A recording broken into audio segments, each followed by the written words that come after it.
I think it's about time we're gonna get this stuff started. So let me push this over. Shame. All right. So we're starting the second episode of the 40K Informant. So right now, currently, I just have playing in the background while we're talking over it is a fan made like 40K movie kind of thing. Took like a bunch of those fan made things like the Inquisitor stuff and stuff like that, and someone like cut it into their own version. It's like 42, 44 minutes. Hmm. Um, so if you guys get a chance, go check that out. It's definitely interesting. So Right on. today we have joining us Jordan, Glory of Dawn. I want to say hi. Hello. And we have joining back with us to replace Commissar Lucis, who had to be on leave today, is Alan, Last Shadow G18. Say hi, Alan. Sup, dudes? All right. So today we're kicking it off. I have a few questions that I wanted to touch on that I didn't get to last time, and then I got a whole bunch of new ones. Um, so like Jordan, you've had GM experience too, right? You said. Yes, I ran a game of Dark Heresy Second Edition for quite a while there. And have you run games for others like systems, or is it just primarily just that? I did a bit of GMing for the fantasy roleplay, but as far as other 40k systems, I've mostly just played in them. Gotcha. So you primarily a player. So Yeah. last week we had a couple of boys who were born in the D&D realm and came over to the 40k side. Alan here, he's a you grew up in the darkness with 40k, didn't you? Yes, I did. I was a lore bunny before I even found out that freaking tabletops existed. So Yeah, some people are like that. They don't know of the tabletops or anything. They like I've met plenty of people who they knew of the video games and they knew of the books and they didn't even know that there were models or even RPGs. eh, Um, and I've universe is also seen huge. vice versa. But so we're kicking off. The first question I have today is one that I had for last week, just didn't get around to it. With Halloween just passing, and GM likes to call it Orktober. Uh, as a GM or even as a player, do you ever feel like a themed session, maybe like a one-off, or even like something lasts a couple of sessions, like a spooky one for Halloween, or maybe even a holiday one, built around Christmas or something? Do you feel like those are like something that is fun to get down and do, or is it just something that you don't ever feel like you're bothered to attempt? And I'll start with Alan and then go over to you, Jordan. Alan, what's your thoughts on it? So when it comes to doing theme sessions, you definitely want to discuss them with your party first, because like if they just show up in the middle of like the last week of October and you're like, "Hey guys, let's get spoopy," like it's gonna throw them off a bit. But if you discuss it with your party, then oh yeah, like without a doubt.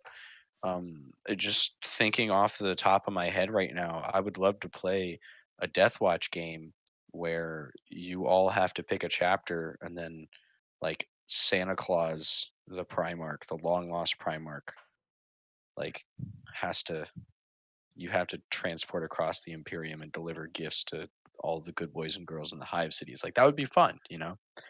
So I think that theme sessions and holiday theme sessions and stuff like that is really fun because it brings people together in two aspects: the spirit of the game and the spirit of the holiday. Yeah, except for the spoof on Polar Express where it's just Slanesh. Yeah, Uh, that doesn't Polar bring anyone Slanesh. together at all. Well, I think it does bring people together, but it's just in a sense that we might not actually be terribly comfortable with. That's right. Exactly. But yeah, I definitely agree on you there. You definitely want to touch base with the players and stuff. You don't want anyone to be surprised by it. Um, well, so like if that's how you feel, so in those cases where you do decide to do something like that, that's like just kind of off in the left field, like with Santa and stuff. Do you just make it one of those like, oh, and you guys wake up and it was all a dream? Like, do you just completely make sure that it's not canon to the story? Usually, what I would do in that situation is I would have the players roll up new characters because in that area you get a sort of breath of respite from what you're doing. Like if you're playing the fucking 37-year-old guardsman gunnery sergeant, who watched his entire platoon get frozen to death in a kill zone in an ice hell world. It's kind of fun to like switch it up and play like the bright-eyed little hive assassin girl spinning off of you know pipes and stuff. Ah, I So gotcha. that's what I would suggest and honestly encourage my players to do in that situation. And so Jordan, what's your take on it? Like, how do you feel about that kind of stuff? So, as far as the like themed sessions go, I'm definitely not against them, and I've actually seen them like one every now and then. I've seen GMs kind of actually work them into the game in a way that's not overtly like, oh, this is Halloween, but like we just do something that's a little bit more spooky. We go on a ghost hunt or something like that. Um, but generally speaking, I'd probably I kind of vibe with what Alan was saying there, where definitely make sure you're talking to your party about it, especially if you're doing new characters for them, because that's kind of a rude surprise if you just kind of show up and the GM's like, "Hey, roll new characters. We're doing a one-off," and everybody's like, "But I wanted to go and I wanted to finish killing the Chaos Lord or whatever you guys were doing the previous session." Mm-hmm. Um, Not something that I've had terribly much actual experience with, like only a couple sessions here and there over the years. But I mean, it's definitely a fun idea, and it could definitely be done well as long as it's given the proper care and attention. Okay. Yeah, I agree with that stuff. I mean, that makes sense to me. I mean, me personally, I've never tried one. Normally, it's like I'm just putting all my effort and energy into the campaign at hand. I've never felt like I needed to do one. Talking about it, I really do though. Like to be honest, it's like I really would like to do stuff like that. And I've always thought of doing one-offs, like just a quick 1 or 2 session game that was from another group of people's perspective in the same campaign. So like if you have your main party, one idea I had was doing a Skitari 1 or 2 session where you're getting perspective of like other things in the mix, and like it's like hinting at future things the party is gonna do. And but Yeah, that that would be that cool. that requires a lot of work to to plan that out and tie it all together and stuff.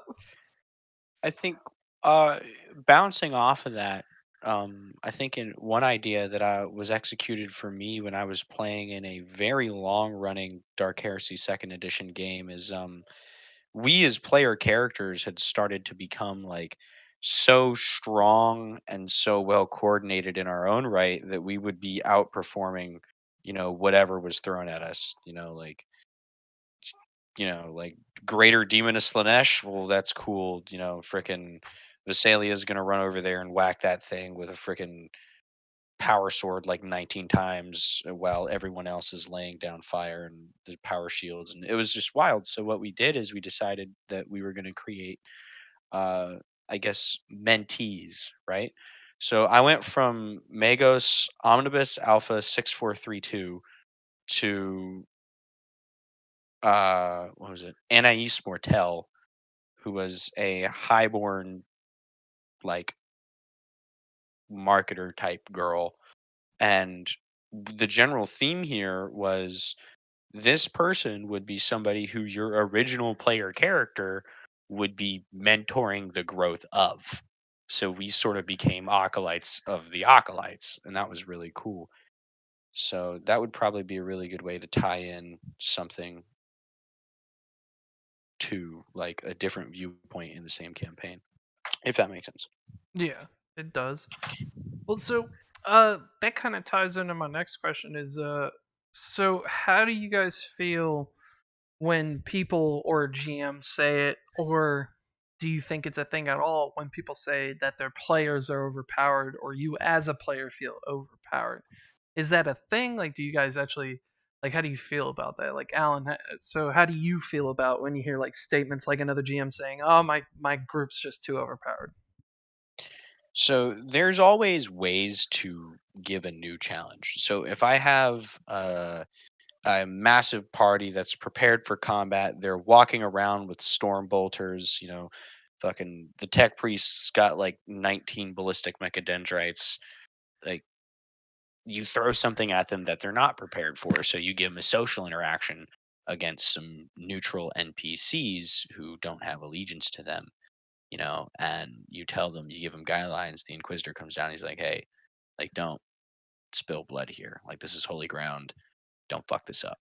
So they have to work around that. So there's ways to get around strengths and find weaknesses to the party. But let's say you have like the perfect party and they don't have any weakness and they truly are overpowered. Well, if that's the case, then you can always either one, amp up the difficulty, or two, you can start putting them in positions that now reflect their newfound power, right? So if I have a player who is literally God on the battlefield, well, then why doesn't the local Dominus call this guy up and he's like, hey, I'm having issues here. I need you to come over here and train my Skitari and upload them whatever they need, So, like, even if your party starts getting overpowered in 40K at least, I think there's so much space in the universe that you can accurately reflect where that character is on the power scale. Because, I mean, let's be real, like, you're talking about a scale of like Jimmy the Guardsman to like the fucking Fabricator General of Mars, who's the size of like the Vatican, you know? Yeah. Like, there's always room. There's always somebody who's bigger than you. Oh yeah, there's no doubt. Yeah, so there's always something you can do, and so Jordan, with that, like, so I mean, how do you feel about it? So you mostly play, but even when you GM, like, do you think that is a thing?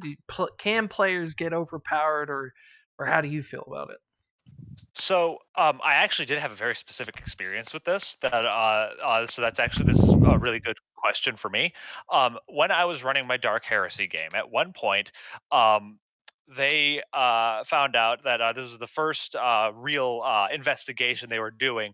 They realized that the entire headquarters of the Arbites that they were uh, in the city of, all of them were converted to the local gene stealer cult, with the exception of the captain, who did not actually work in that building. He had an office in the governor's building. So the captain gives them his blessing to completely level the structure, just nothing left, burn it down, salt the earth.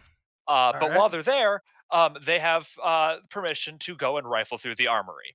And so what I did was, because they were not in a position beforehand where they could really try to requisition stuff or get new equipment. So I'm like, this is your opportunity. Like, if you want to try and get some equipment, you can roll for stuff. And one of my players is like, I want to roll for an auto cannon.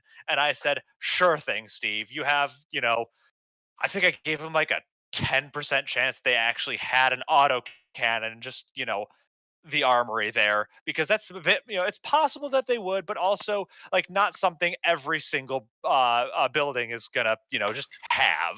Yeah, And then he goes and of course he rolls the one and he gets the autocannon. phenomenal. So now I have to contend with this, this acolyte who has a very good ballistic skill and now an autocannon. And so I had to, the next couple encounters were a bit of a challenge to balance, because every shot from that thing basically pasted a gene stealer cultist from full to nothing. Um, and Well, so there were two ways that I solved this. The first way, in the immediate short term, is I said, okay, well, because you are able to kill these guys so fast, I have to compensate by adding more enemies to actually, pose a threat, and I'm giving the enemies similar levels of firepower. So now they have to deal with a gene stealer cultist who has a mining laser, which is, and I did a lot of homebrew for that. So what I did is I just took the rules as they were compared into the game. So since in 40K, the tabletop, the mining laser was just a las cannon with half range. I pretty much did the same thing. And so then they were like, okay, well, we have to make sure that File, our sniper, is knocking out the guy with the mining laser immediately. Otherwise, somebody's just going to have a hole bored through them.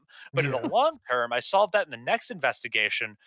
The planet that they went to was an underwater hive city, and high caliber and explosive munitions were banned. He wasn't allowed to take the autocannon off the ship, and that tempered his power level back down a little bit because he didn't want to get in trouble. And obviously, that's in the future he would have been able to pull the autocannon out again. Um, but there are ways you can kind of work around because a lot of your party's power is going to come from their equipment, especially in the early levels of any 40k RPG, and certainly talents, lend a lot. But at the end of the day, there is a certain point at which your lasgun can only do so much, even if you have all of the best talents. Yeah. So working around that is a good way to do it. But there's also a level on which I believe that you can always scale the difficulty. One of the ways that my GM in the only war game we ran, I had a melta-gun. That was our regiment's signature special weapon was a melta-gun. I was the one who used it, and I could kill tanks in 1 to 2 shots. And so he's like, "Wow, yeah, Jordan's character is just really able to shit out damage." And especially as I started increasing my arsenal, I got myself a grenade launcher and got some other weapons. So he, first of all, he started throwing us up against Dark Eldar. So dodge chads out the wazoo. I'd missed, a good portion of my shots. But the other thing was we had to kind of offset the weight system. We had our comrades caddy for us a little bit, and that worked out really well for me because of the talent that said that as long as we're in cohesion, I can switch weapons with anything my comrade has as a free action. So we're doing a grav shoot insertion into a city, and then the city has anti-air defenses. We have to roll our pilot skill to, not have a consequence. We didn't know what the consequence would be. We were fairly certain it was death, and I failed Yeah. mine because I had good agility but no actual skill in pilot personal. No. And the consequence for me failing was, oh, my comrade just got pasted by anti-air fire. He was holding the melta gun. Oh. Well, Oh, that's gone. yeah. So and that's of course we were inserting into a hive. So like that's how many thousands of feet down to the rooftops, much less all the way down to wherever it's gonna land. Oh yeah, no, I So that think that melta gun is just gone forever, and so I had to go through the next couple encounters with my las gun and the grenade launcher were the only things I actually had. Um, and hey, bro. that didn't mean that I was neutered or anything. I was still able to be effective. It's just when the Dark Eldar Incubus came out, um, I just had to shoot it with my las gun because it was like certainly high enough power to warrant the grenade launcher, but also like we had to fight I don't remember what they're called. I think it was a raider is what their vehicles are called, and I had shot some grenades at that. I want to say as well. Most of my crack grenades were gone, so like Mm. I could have busted out the melta gun on him if I had it. Would have made the incubus a Yeah. lot easier to kill. But I also didn't have the melta gun, so like you can definitely work ways, and it's not even like that was a real permanent problem either because as part of my standard kit, I eventually would have gone we would have gone back to camp and they're like, okay, dumbass, here's your new melta gun. Don't lose this one. Um, so that there's always a way that you can either ramp up the difficulty or scale back your players. There's always something you can do, and I just don't believe that there is ever a character that is truly and unsolvably overpowered. Because even if you have to start playing with, okay, well, this has a special effect where psychic powers are 50% more likely to go perils of the warp because of the chaos corruption.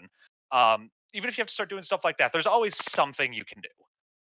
So so at the end of the day, when someone says, my group's overpowered, so do you guys feel like that's just a wrong statement? Like there's Yeah, no such thing. You're just not understanding how to counter them at the moment? I would say my response would be get creative. Definitely, 100% agree. Like it. Yeah. I don't think that it's wrong to say that the players can be overpowered because it definitely can happen.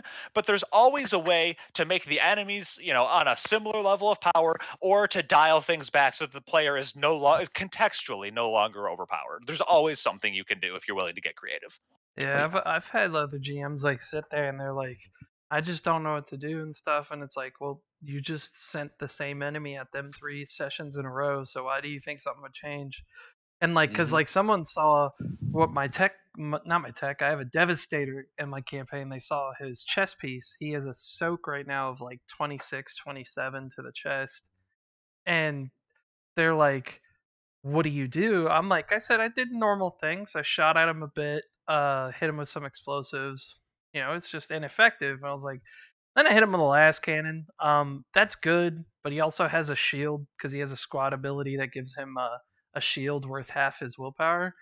So it's like Hmm. he's really tough boy. But I've almost killed him twice already, and they're like, "How'd you do that?" I'm like, "I just dropped him off of something tall." Like, to be honest, that was it. Yeah, just fall damage. Well, but especially if you start getting with, there's plenty of things that specifically get around armor soak. Fall damage does it. Fall damage just The ignores fire, everything. It's so Yep, yeah, fall mean. damage, fire. If you can set them on fire, fire. that's a great solution. A lot of psychic powers, I know, like I think Smite in the Yes. Deathwatch system straight up So ignores armor. smite, crush, an overwhelming majority of psychic storm powers are going to absolutely shred armor. Pretty much anything in the pyromancy, because a lot of that stuff does damage and pen based off of psychic rating. So if you build a proper psyker, you can cast fucking sunbeam at Which has like Melta, I believe. it does at half range, so you can cast Sunbeam in Only War and with like fucking psi rating like 11. Like it's stupid. And then you're dealing, I think it's 1d2 time or 1d2 plus like 33 damage pen fucking 40 something. Like you're going through that guy. Like Yeah. Well, in And that's like why it's important to have well-rounded defenses too. Like, because you can rely all on your armor, but eventually someone's going to get through your armor, and you're going to wish you had managed to build up your dodge stat. yeah. Well, and like even with like your Melta, like the Melta, I have a guy in mind with the Melta right now, and I mean, the range is only like 50 meters. It's not, it's not a long range weapon. So it's like when you have some weapons, I mean, shit, even some of the Tau weapons, their engagement range is like 200 meters. So like I don't know. I've had so many different kinds of players. It's just I know how to counteract them. I know how to make them feel powerful, and I know how to bring them back down if I need to. Like I've had a sniper recently who like he's just one tapping people, and he was killing them left and right. So I had him get jumped by 4 guys. and you know what? You're a hot shit sniper until you got to start rolling, defense against grappling and stuff. Then it gets real crazy. Yeah, yeah, it Oh yeah, does. my Melta Trooper at one point, she had to pull out her freaking combat knife, and I don't think I hit a single time that encounter. If it wasn't for the sergeant dual wielding chainswords, I probably would have died. Fucking love that. Yeah, it's there's Phenomenal. always a way to deal with them, but yeah. All right, so like, all right, I have my next one that I want to ask about is we all come to play together. There's always that golden rule of you need to have fun, they need to have fun. Everybody's there to have fun, and it's a hobby. How do you feel about pay to play and those people who do that?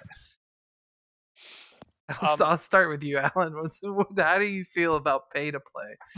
Paying paying someone money Uh, to do that. I'm gonna say, in my personal opinion, I think that if you're coming to a pay to play by yourself, that's like sad. Like please, like call me. Like I'll put my number in chat. Like let's talk about your life because something's gone wrong. But like if you have a group of friends and people who you fuck with, and you're like, hey guys, who wants to GM? And they're all like, no. You know, it's Just like no. it's like okay, that doesn't help. So you have all these people, and it's like, all right, well, I'm gonna go get a GM, and like you find guys who will do a session for like $10, and it's pretty damn good.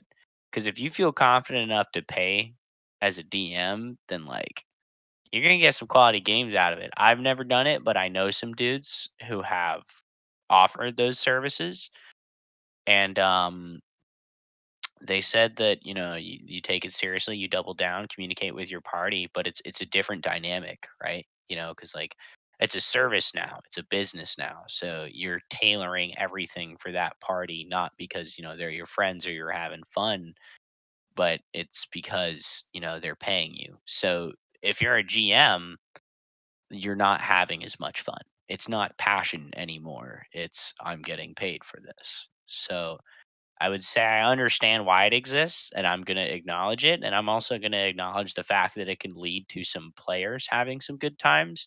But I feel as though it destroys the sense of universal creation that you get out of being a DM. You know what I'm saying? I got you. It's like they're prostituting a good thing. Yeah, seriously. Fucking just borderline sex workers. Well, so Jordan, where are you at with it? Like, how do you feel with pay to play? So I don't know that it is something that I would ever do. I have, on occasion, I have trolled around online boards a bit just to see if there was like a game going on that sounded interesting to me that I might want to throw my hat in the ring to play with some people I've never met before. Just because every now and then, we just have too much scheduling conflict with the group I usually play with, and we can't get another game going. And I just feel like I need more RPGs in my life because they sustain me. God, Um, it's like and crack. yeah, literally, it is better than drugs. Just let me role play professionally. That's all I want. Anyways, no. So, but every time I have seen like there's a 10-15 dollar like weekly fee that you put down to play in this game and compensate the GM and make sure that players are serious about playing. I look at that and I get suspicious. I am naturally a bit leery about playing with people I've never met. I did it one time and just did not have a great experience with it. Some of that was my fault, some of it wasn't. Um, and so I'm already a bit hesitant, but I don't have the spare cash to be throwing around, money to play RPGs. And I'm not going to judge people who do because I'm sure that there is something that has brought you there, and that may perhaps this it's a GM that's very good, and he says, "Listen, this is what I do. This is my thing. Pay this much. I will run a game for you. It will be one of the best games you've ever played." He might even be right about that. Like that's cool. That's your thing. But like me, I would never sit down and say, "Okay, I'm ready to pay you for this game." Like at the very most, I would to even consider it, I would have to have like 2 to 3 sessions of I am not paying for this, but I'm demoing it out because there's got to be a good party dynamic. People have to be serious about it. We have to make sure we're actually getting in playtime. We're not pissing around half of it, making jokes, and the DM is actually like being serious about running the game because I personally would be too afraid of having my investment not be worth it and being left with a sense of nobody else was taking this seriously and I could have had a more fulfilling game for free by just going and playing with my regular group. So, Yeah. so with that, like, so are you guys are you swaying towards the side of it should never be a thing, never let it be, it shouldn't be in this community, or are you saying it's not for me, but it should be, people should be able to do it?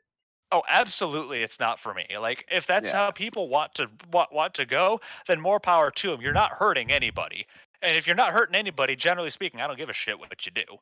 Um, I am naturally too suspicious of it to be comfortable doing it going in without like a couple trial sessions.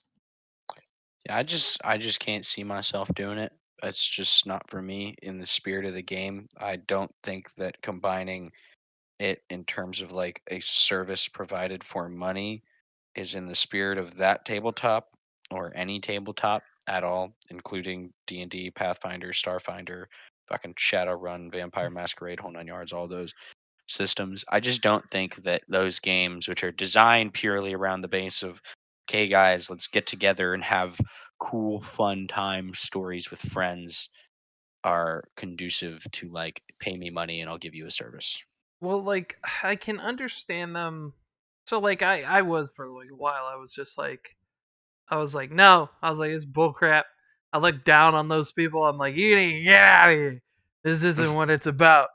It's Go on now, about get. it's about being poor and eating Doritos and yelling at one friend because he never brings any snacks, but he eats them. That's what it's about. A Um, cardinal sin. A cardinal sin. If you are going to somebody's house to play a game, you are bringing snacks. yeah, That is bring a the soda or rules. at least napkins. I don't just something. I'll crucify a motherfucker. I have no remorse. But I was like, no, just get it out of here. And then I'm like, I looked through some stuff. It's like I can understand it to an extent. I don't see how they're doing it. Like some of them are like, all right, max 5-6 people, and I'm like, what? Like, how do you guarantee? Because like you can't sit there and like if it's $10 an hour, you're talking $30 for a session. Like that's not bad. I'm okay with that. But if you're sitting there and like you can't be that kind of GM getting paid $10 an hour and then let them shit talk and tell jokes and eat up their time because they won't come back to you. Yeah, man. So like I feel like that pay to play stuff would probably be best with like if me and a buddy wanted to play some stuff, maybe we're always the GMs and we just don't have time to get an entire group together and a GM and stuff. Some people just can't find the time. But if there's this dude that I can pay $30 a week and he's going to run a campaign for me and my friend, that sounds like it's worth it. That sounds like it'd be pretty good cuz I don't think more than 2 or 3 players would be productive enough. If you had 2 or 3 people, you guys are basically like co-op pounding through a campaign. You're going to be able to get a lot of stuff done. You're going to get your money's worth. You're going to have a good time. And I think even in that moment, the GM's going to have a really good time, especially if you're those players that it's like, they're like, dude, just throw something at us. Like, make it good and give us a solid story. And then let's go. And then that's it. But Yeah. I think it would work that way, but a lot of the stuff I saw was like people who were like, give me 5 or 6 players and we'll talk in depth about what you want in your campaign. I'm like, I was like, that doesn't sound like it for me. It's like I want it to be like a really quality, like a really good caliber GM who can deliver, and I just let him run free. It's like if he wants us to be mice and we're playing some Narnia ass campaign, all right. If we're playing as Lego guys, I don't care. Just let's tell me what it is and let's go. Hey, somebody forgot to build the bridge. That's because that was one D&D thing. It's like it's like that's where I would want all my weird D&D and 40K ideas to go. Like there was one D&D campaign I wanted to do was you play as the miniatures for a group of D&D players and the miniatures come to life because the players never came back and they go to look for them. So it's like Oh, Toy that would Story be or something. yeah, that'd be fucking tight, bro. Are you kidding me? Heartbreaking as well. Oh yeah. It's like the Brave Little Toaster and Toy Story all in one. And the cat's like, just use the stats of a dragon for the cat. Who cares? Yeah, use the stats of a dragon for the cat. Now I think the cat is your rocks fall, everybody dies solution. But Pretty yeah, much, there you man. go. But it'd be funny, They run into army men. They have to fight dust bunnies. Yeah, different things. Oh, dude, that would be super tight. I would fuck heavy with that. But yeah, no, that's probably a really good way of looking at it. Is that's what you want. Like, yo, like I would really enjoy playing an amoeba. Yeah, like Make an entire campaign based around single-celled I organisms. I feel like those pay to play guys would get more people and would have more fun if they created campaigns with a premise as opposed to being like, "Hey, you pay me and I'll make whatever you want." It's like sometimes people don't know what they want, but if you sit there and it's like, "Hey, you ever wanted to play an action figure that came to life?" It's like, or it's like, "Hey, did you ever want to be like Moon Rocks? Like, I got a Yeah. campaign for you." Do you want to be? It's like, who I don't knows? know. My GM that regularly runs the Warhammer games though, like I do remember one time this game didn't end up happening just because all of a sudden schedules went to crap. But we had talked about like, man, we kind of want to play a superhero game. And he's like, I fucking got you guys, and he put a setting together from the ground up and like was just like we had said superhero game, and he came up with something much more intensive. So I think that sometimes like that you can, from the ground up, uh, create something like that to the tune of tell me what you want your campaign to be like. But also at the same time, um, Ryan is kind of an absurdly dedicated GM, and that could just be him. Sink your teeth into See, him and never let him go well, Oh, ever. are he's a you better. kidding me? He's a If I could, I'd chain him to the desk and make him run all the time. he's a better GM than my first GM because when I said I wanted to be like a superhero, he shot my parents. Oh, well, good. I'm Batman. Damn. But the talk of parents getting shot, that does lead to my next question. Actually, it's not related at all, but I'll shoot your parents. so you got the how you guys feel about play to play. It has its there's a reason it's there. And it's a free country, so nobody really hates it. There's one I wanted to touch on, which plays more into being a player than a GM, but actually you could give your opinion from both sides. Is how do you feel about GMs fudging roles? Oh Alan, boy, what's your thought on that? Do you Ah, as a GM fudge roles? And I if roll you're in a the open. player, I never hide a roll ever. Roll in the open. well, so not even hiding it. So like it because I've had people, yeah, they roll the dice and stuff, but you don't know what the monster stats are. All right, yeah. No, I don't like fudging rolls because like if you as a GM are fudging rolls and attempting to like yeah, it sucks, like fucking Kobold number 9,000, runs up, nat 20s you, crits, you're level 1, congrats, you're in the death saves, didn't even get a chance to do your turn. Like it sucks, but still like, it adds a layer of reality. Like life doesn't always go your way all the time. And I know 5e is designed to be a system where it's like you're the hero. Like 5e is designed to let you live out that I am the hero, this is my adventure trip. But like I didn't grow up on that. I grew up on, hey man, I know you're 14 and everything, but I need you to kill that 8 foot tall gargantuan green monster over there. By the way, don't run away.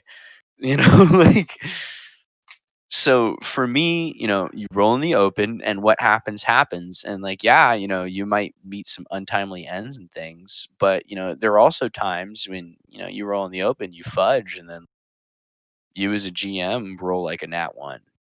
Like Yeah. the NPC or something is like a just left a gibbering mess of like I don't know what's going on, and the players feel as though Lady Luck aligned with them, and it gives them a good memory when they came out super on top because you get that dice high, right? Because you can get two dice highs. You can get like you getting whatever crit success you need, so like a nat 20 or a natural one in the Fantasy Flight 40K systems, or when the enemies crit fail.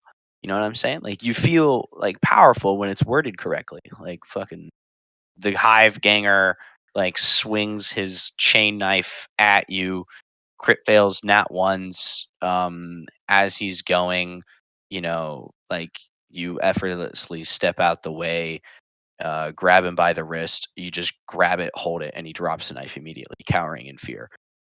Like you you can give your players a sense of power by not fudging rolls, and you can also give them a sense of like a live universe. Like if you crit success for a adeptus administratum bureaucrat to like resist their efforts for intimidation, he can just look down on top of them and be like, go get in line please, and like the line literally goes past the horizon, and then the players have to figure out another way to go talk to the fucking cardinal or something, you know? Yeah. Well, so playing into that, there's some GMs that I know who they'll have narratives, like story plots, hinging on roles. And I think that's like a taboo for me. Like, I'm like, why would I don't, if I need something to happen Them for succeed. the story to progress in the way I want it to, I don't leave it to chance. Um, do you feel the same way in that aspect, or like Because I know GMs where like they'll just say they passed. Like that's when they'll fudge rolls the most. Is like when they have to get a bad guy who's going to be reoccurring to survive the encounter and run away, or stuff like that. Again, just get creative. If he's going to be reoccurring, give him apprentice who's going to investigate his death if he fails his death saving throws and dies. Boom, same thing. Yeah. You I know, mean, see, like in a moment like that, if I knew that he was going to be reoccurring, I just would have built him better. I just would have Yeah. given him the stuff to keep him alive. Yeah, exactly. You don't have to rely. I'm a big proponent for taking as much dice out of the game as possible. You know what I'm saying? Like, for example, fucking like mooks, for example. Like, if I have a party fighting rebellious hive civilians, if you hit, he's dead. I don't give a fuck what you rolled. It's a las gun. He is literally wearing a potato sack. He's fucking dead. Like, next Yeah. guy. You know what I'm saying? Yeah, in that aspect, I normally don't roll when I'm attacking myself. So me as the GM, if I have NPCs that aren't directly controlled by players or, directly supporting them, like there was some Kriegers that were backing up the party in a combat and the Kriegers were fighting some mercenaries. Well, if they shot each other, I just rolled like I basically flipped a coin. I rolled a D100 if it was over 50, they didn't do anything. If it was under it, they just instantly killed the person. And I just did that back and forth cuz I'm like I'm not going to do damages and all this Yeah, no, fuck against that. myself like um Very dedicated. yeah. And no, there's some people who will. They'll roll out everything and it's like and when you're reaching the point where your NPC is fighting 10 NPCs and it's like you should just move on. It should be a little cutscene, not 5 rounds of combat. But Exactly. Jordan, like so how do you feel about it? Do you fudge rolls? Have you seen GMs who fudge rolls? How do you feel about I that? fudge rolls all the time. So I want to give a little bit of background about this. So I grew up in the environment of AD&D version 1, like the throes of Gygax's hold on D&D when everything was a merciless number crunch, right? Yeah, yeah. So um, for the first 2 years of my D&D career, I never had a character who made it past level 2. Just bad luck. They always died. Jesus. Shrug. And that was just absolutely unfun to me. Every time they die, and then it got and eventually I broke that streak, and whatever went on, moved on. But so what I took from that is, as the DM or GM or whatever you want to call it, whatever system I'm running, my goal here is not to kill the players. My goal is to put down a story in a world and to guide the players through it. And I want them to succeed. But I want to help the players succeed. But my job is to challenge them so that when they succeed, they feel like they have done something significant. So I have a D&D game I run on Sundays. I fudge dice rolls in that, not as much as I used to now that they're getting into the higher levels. But when it was really low level stuff, like just sometimes you'd get one player who's just like, this guy's getting dunked on. I could get, he's been hit twice. He just got crit. I could have him get crit, or I could just say the guy missed this time, because if he goes down on the third turn, he hasn't really managed to do anything. He's just been getting absolutely destroyed. That's not going to be fun for him. He is not going to have a good time for Bad Bang just hated out of this combat because dice didn't like him. So Yeah. like at the end of the day, it's a tricky balance, because you do still have to challenge the players, and fudging dice too much can absolutely prevent the players from feeling challenged and feeling like they've accomplished something. But at the same time, if you just let it always just whatever rolls is rolled, then that's not always fun either, because sometimes you just don't get to participate because of that. And that breaks, to me, the most core rule of RPGs, that everyone needs to be having fun. That everyone doesn't need to be having fun 100% of the time. You can definitely have parts that players are less engaged in, or you can definitely have parts where a player's struggling more and he's frustrated. But at the end of the day, if I'm playing and one of my characters says to me, I am not having fun, it is now my job to sit down and figure out why they are not having fun and what I can do to change that. Yeah. Yeah, And if I that means fudging totally rolls, agree with then that. fudge Love some that. rolls. Love that. Yeah, I think the most times I fudge rolls is mostly when it comes to my NPCs. Because really, to be honest, I don't really have to fudge rolls to pull back the reins. Like I don't, I'm not over damaging someone and I have to fudge it. Normally I make that decision beforehand. If I just fuck somebody up and I don't want to hit them again, I'll just target someone else. If someone goes down, there's some GMs where it's like, okay, that player's unconscious. Well, I'm gonna finish them. Why? Why would you do that? It's like because they're still alive, and it's like, okay, but you could just go to the next person. Well, so for that, it always depends on the intent of the enemy, and I figure that Mhm. 99% of the time, the enemy is not going to care enough to stop in the middle of combat, ignore all the other people around him, and just poke the guy on the ground until he's dead. Yeah, because it Um, doesn't make sense that it's like even if it's a demon or something, nothing's gonna sit there and just keep stabbing a body just to make sure it's dead while they're Now getting that shot by a heavy bolter. That said, I have definitely had NPCs in games that I have played in where I'm like, listen, if I go down, I know that this guy's going to just lop off my head. Like it is going to be his goal to make sure that I die because this character specifically, we have enmity between each other. We have a history. We do not like each other. Um, and yeah, like in one of my in the Warhammer Fantasy campaign I'm in, I had a guy like that. He was being an asshole, and real and using his his skills as a ridiculously potent duelist to basically bully people out of their money by breaking the spirit of the law and the spirit of the duels. And then I managed to beat him in a duel just barely because I was lucky as shit. And then he hated me. And then later on, we ended up going head to head, and he was on one side of a job, I was on the other. And then we went to court over it because technically my party had been breaking the law.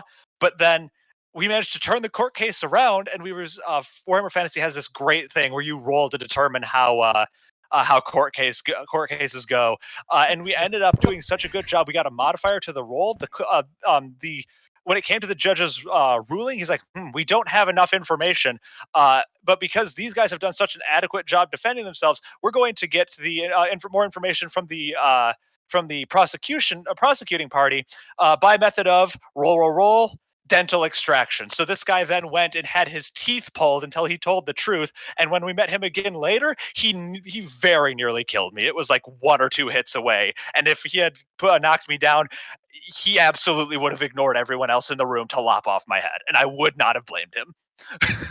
Good lordy. Well, and well, I mean, then yeah, I mean, so it's like fudging stuff's okay. Like once in a blue moon, it depends on what it is. Some people don't like to do it. Uh, good or bad, they let the players eat what they got in front of them. And I don't have any problem with that either. Uh, but like the only times I really do it is if it's for an NPC. I have a notorious problem. I don't know if it's a problem, but I constantly, if a new enemy comes into the area to show how dangerous they are, they normally end up using whatever weapon or whatever ability on a NPC first. So it's like, it's like, oh, they have they have that weapon that does that. They have a melt a gun or something because they just melted this guy. Okay, now I know how dangerous that is. But that's what I end up doing a lot and fudging rolls for. But so my next question is more about like what influences it. So like your campaigns and play styles maybe, or even just simple things that happen. Are there like do you find yourself influenced by like media like books, games, TVs and movies like naturally, or are you like do you guys as GMs actively search out stuff to use as reference? Like, do you find yourself using, stuff from like the Astartes thing or like, Black Hawk Down or like Band of Brothers? Like, is there stuff that you pull from to drive, your campaign? Um, Alan, how do you feel about that? Oh, fuck yeah, without a doubt. I have I've used the Alamo as a reference in some games. I've used Pirates of the Caribbean as a reference in so obviously, fucking reskinned. Um, I've used real world events. I've used the 2004 Second Battle of Fallujah in an Only War game. And I don't know if you guys know anything about that, but it was rough. That's what's happening in my game right now. Yeah, pretty much.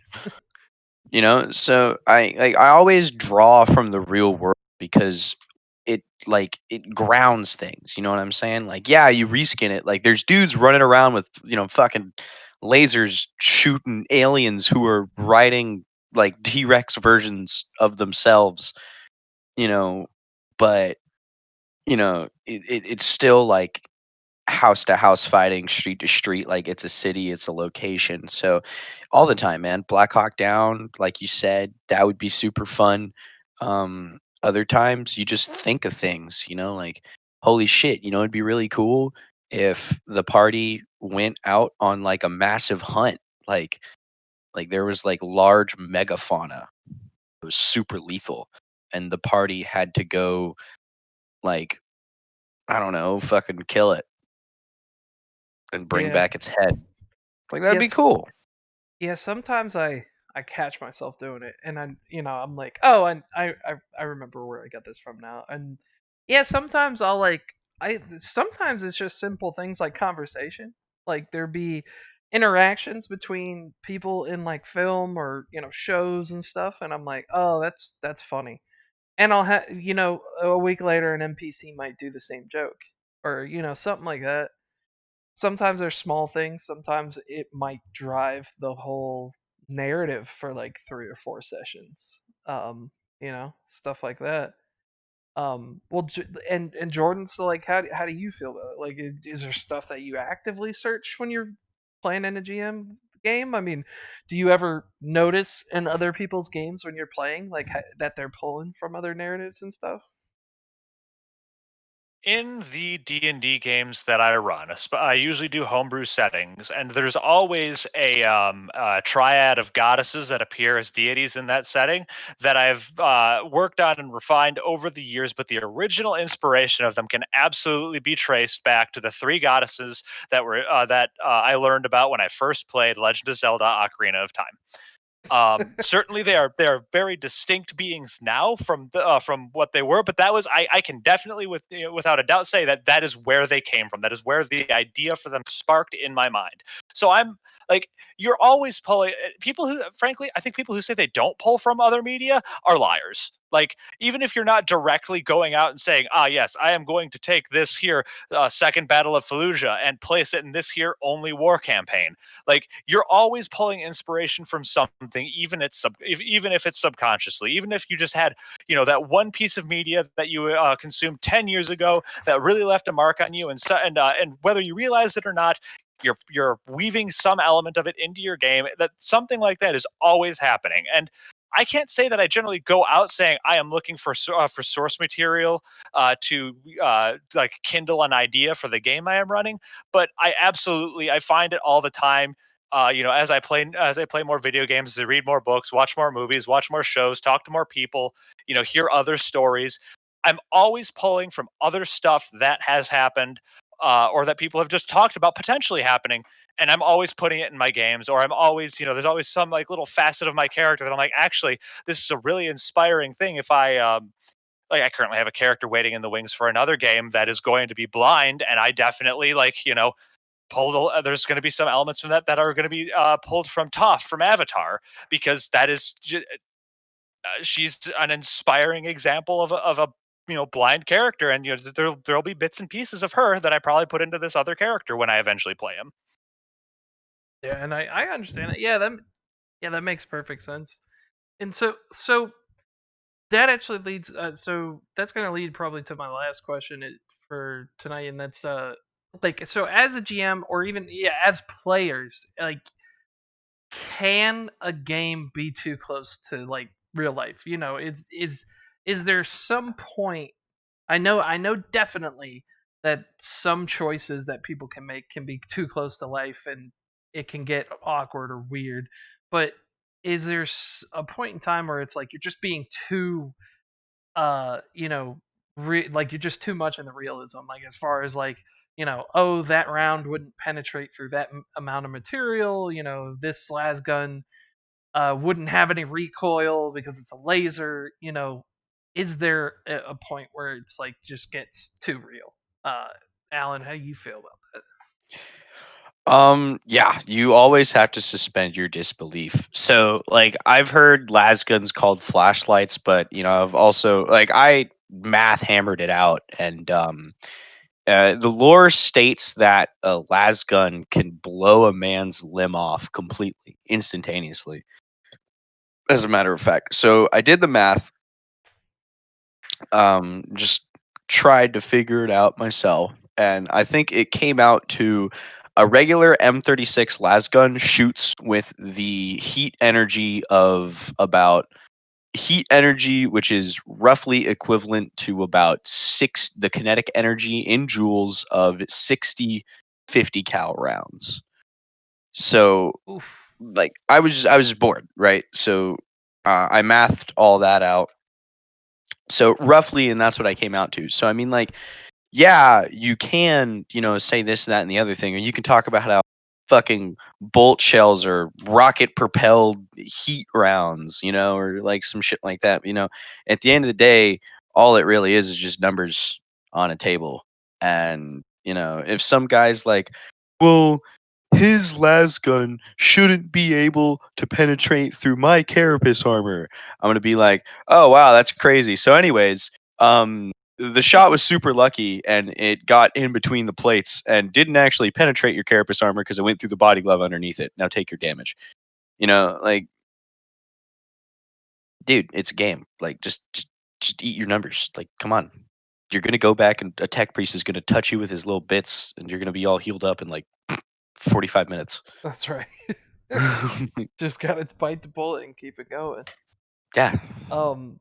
So Jordan, how do you have runs in with that? Like, do you have to like sometimes I've seen it as bad as like arguments over it on the science behind some of this stuff and wording and descriptions and stuff just completely halting a session for a minute because people have to have an argument. How do you does it get too real sometimes, Jordan?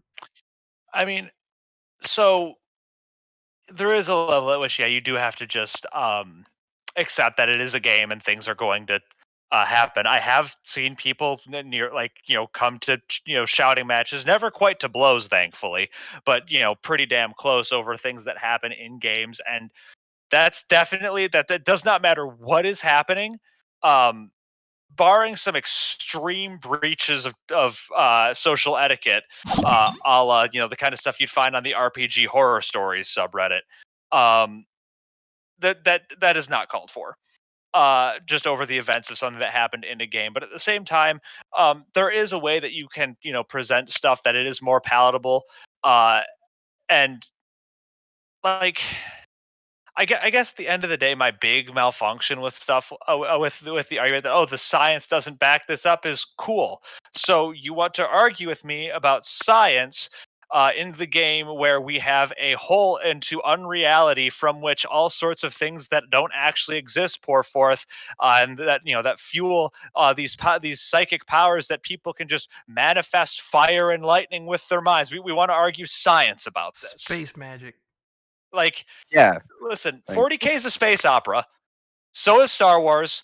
Science does not apply all the time because you cannot apply that the same kind of real world logic to science fantasy. Fight Fucking me.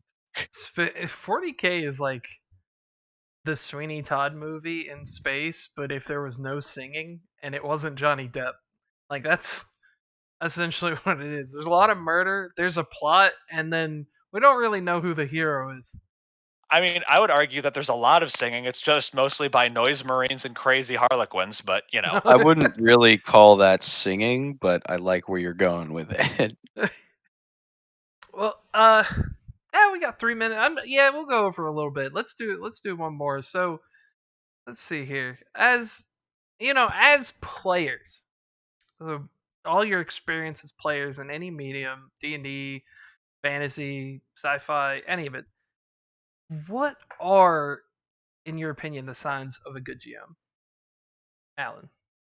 What's your thoughts on it?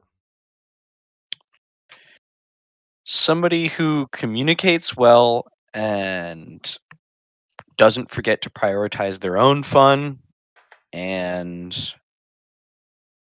if I had to give them a third quality, it would be sets a standard and adheres to it. So, when you say like communicates well, like you just mean touching base with the players, taking info, kind of giving feedback and stuff. You don't necessarily mean like accents and stuff, right? Doesn't really matter.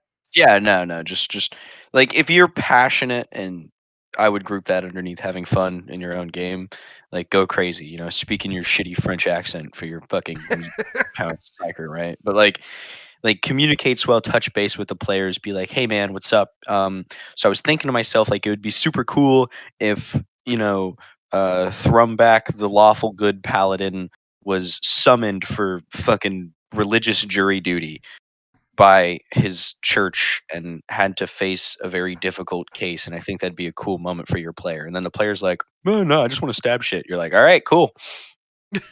Yeah, like, Okay. What's your backstory? I stabbed things and now I'm here. Oh, well, all right. I'll work with that. Um, Jordan, what's yours? So, like, as a player, you play with a lot of people. What's your signs of like a good GM? Like, if you had to be like, The hey, most that guy's good. Not the best, but he's good. the most important thing, you cannot be a good GM without the ability to effectively communicate with your players. It is the most important thing you can do in a game, whether that's about the expectations of the game, whether it's about the themes you guys are going to be dealing with, or the level of content you're going to be getting into. Whether it's about the way you guys are having fun, being able to effectively communicate with your players about what's going on in the game, how the game is happening, when the rules are most important, when the rules might take a little bit of a step aside to let something happen. Like you have to be able to do that, because if you can't do it, you can't run an engaging game. And it is for that reason that, like, in a lot of my games, I always just I have an open thing at the end of every session. It's like, hey, tell me what we did well, tell me what we did wrong, tell me what we'd like to keep doing, tell me what we need to stop. And then as far as other qualities, I would definitely say that they need to be um, passionate about the game, because I have had many games that I have both been in as a player and as a GM where the the GM just wasn't into it, and it showed, and the game wasn't fun because of it. So you have to be able to get into the game. And then if we're keeping it to three qualities as an arbitrary number that was never enforced, I would Yeah. say that my third quality for a good GM is somebody who can effectively weave together the crunch and the fluff. You need to be able to engage the mechanics of the game to a level where people feel like they are playing the game. It is not just collaboratively telling a story, but you also need to like be more than just playing the game. You need to be engaged, and you need to have a good time while you're doing it. And so there are, again, like I was saying before, there will be times where the rules take precedence, and there'll be time where the story takes precedence. But it's okay as long as you can effectively weave the two into a satisfying experience. And it doesn't. I'm not even saying you have to be a master at it your first time. Like, as long as you are, making sure that roles are happening, people are engaging with their characters and their abilities. They're having times to use them in the setting, but they also feel like they're engaging in a greater narrative. That is good enough, even if you're kind of just flying by the seat of your pants. But then again, that's also it is the third quality, because sometimes your players are like, listen, I don't want a story, I don't care what's happening. I want to take Grogthek, the machine gun barbarian, and have him dual wield for 50 caliber machine guns and just absolutely slaughter everything in his path. And if that's what your players want, give that to your players. not gonna Just lie, make that sure sounds you're kind into of it as cool, well. man. That sounds kind of cool, man. I think my stuff always boiled down to simple things. Like I came from get like started with like D&D, Vampire the Masquerade, 40K stuff, and it was just always about coming to see my friends and hanging out. We talk shit and eat pizza and stuff for like 2 hours before we even start gaming. And I think it always boiled down to me that if you're a good GM, you just know how to have fun and make friends with these people. And you know But at the same time, when you have this less personal groups and stuff where you're not getting together once a weekend at a friend's house, it's you're hopping on Discord for 3 hours, and these people sometimes are like, hey, let's get in here, let's get this stuff rolling, and then I'm bouncing. And you know that kind of stuff happens now. It's just that's how it is online with some people. um I feel like if you're a GM and you deliver a decent story and you can make sure that everybody has fun, dude, you're like kudos in my book. Like, because it's like really, I've never been a player who's like, I have to accomplish this, I have to get these upgrades, I have to get this experience. Like, nah, I've always been like, as long as I'm having fun, if you are entertaining me, it's the same thing with like video games. It's like I got no problem paying for a video game as long as it entertains me. So it's like that's how I've always felt about it. But I think that's gonna wrap it up, man. I think we've survived an hour. We've made it to the promised land of 9:03 p.m. So I think we're gonna call it there. Do you guys blew through all the questions I had from the last one that I saved and a bunch of other ones that I made up. So I have to crack open my very empty noggin and probably make up some more for next week. But Alan, last Shadow G18. Thanks again for showing up for the second episode. Really appreciate it. Always a pleasure, bro. And Jordan, Glory of Dawn. Thanks for having you. I really appreciate you showing up. Be happy to have you on again another time. Absolutely, man. Had a good time. All right. Well, to everybody else who's tuning in, thanks for showing up. Feel free to stop by the stream tomorrow for my Only War campaign, or next week we'll have our next guest. Let's check who's that. That's Ryan, the Forever Scream, and Inquisitorial Archive Kevin. They're going to be showing up for next week's, and hopefully we get Lucis back. The commissar has to give his brand of punishment. Oh lordy, I can't imagine what he would have said about pay to play. I might have to bring that question into next week and see what God, fiery... he's gonna break out the baseball bat, man. what fiery hatred he has for it.